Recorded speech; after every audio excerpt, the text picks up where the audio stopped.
Hey guys, this is Oshutterup. I thought I would do a special video here for Country Comes to Town and Hmarty. I'm going to show them how I make homemade jelly. So today we're going to make homemade blackberry jelly. So first of all, you start out with your blackberries, freshly picked, as you can see.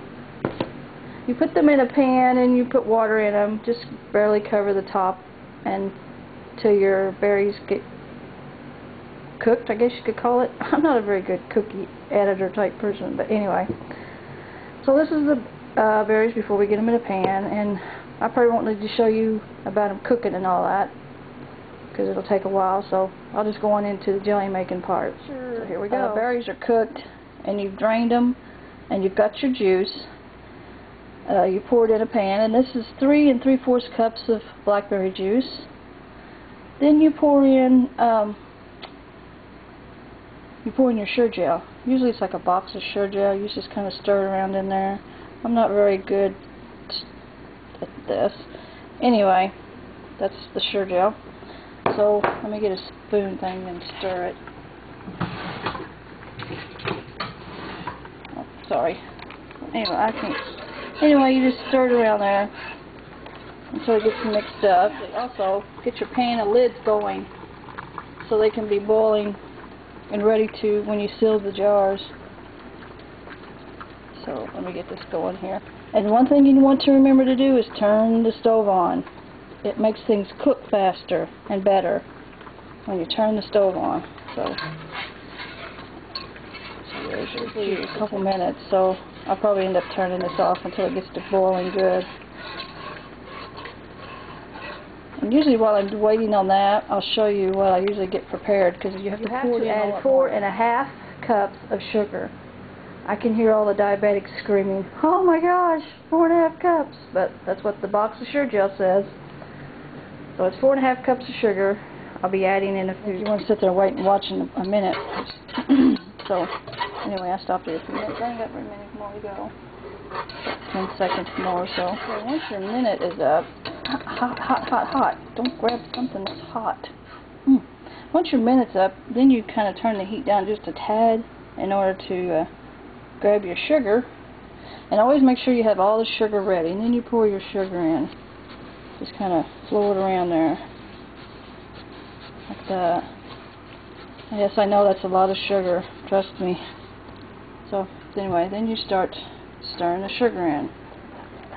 And make sure it's all mixed up.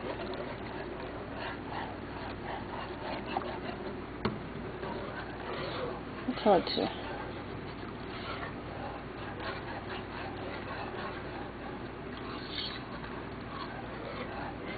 So you can still see little lumps of sugar in there. But it has to be completely dissolved.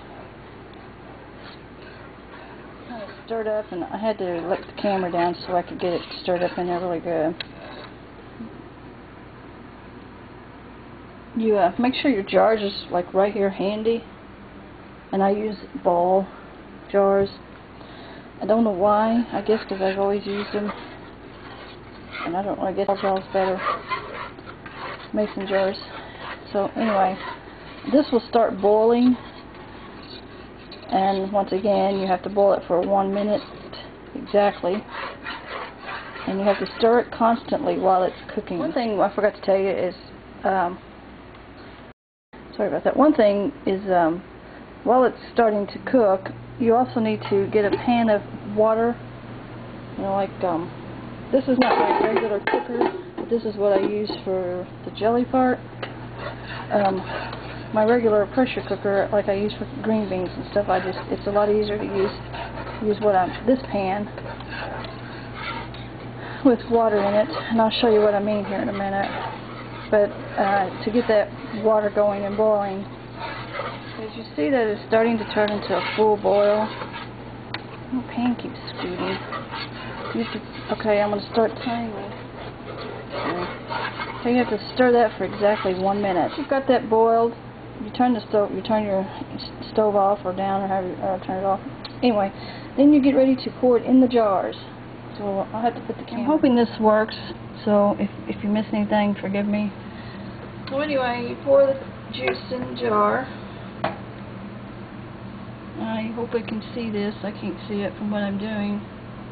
Let me raise this up a minute. Barely. Okay.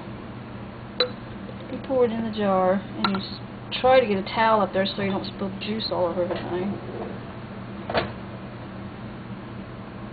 And you put the jar down because the jar eventually gets hot. And you go to the next jar.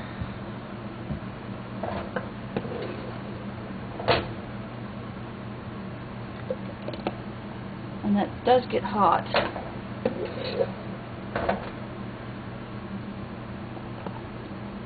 And you make sure you drip juice all over the stove, because that's a really exciting thing that you have to clean up. I'm trying to, that's the reason I put a towel here. Okay. The rest of it, if I pour it correctly, will go in the rest of the jar. Usually I kind of mix and match. I just made a mess of myself. Gee, oh, hot, hot, hot. Then you make sure you pour it over the jar on the... This is really... Julia Childs would be very proud of me right now. So,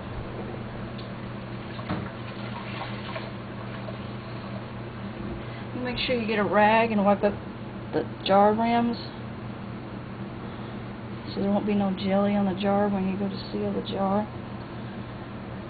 It is hot, baby. So, anyway, I think I got the rest of it in the jar. Then you seal your lids. I mean, no, you put your lids on it. That's hot.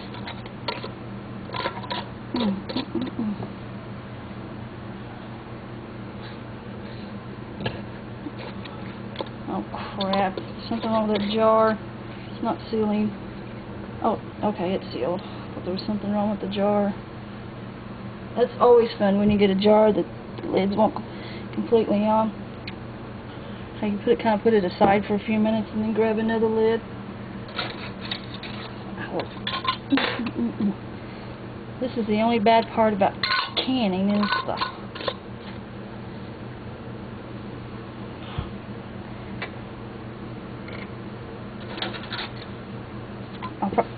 Golly, that's hot. Sorry about that. I'll probably cut and edit that out. Golly.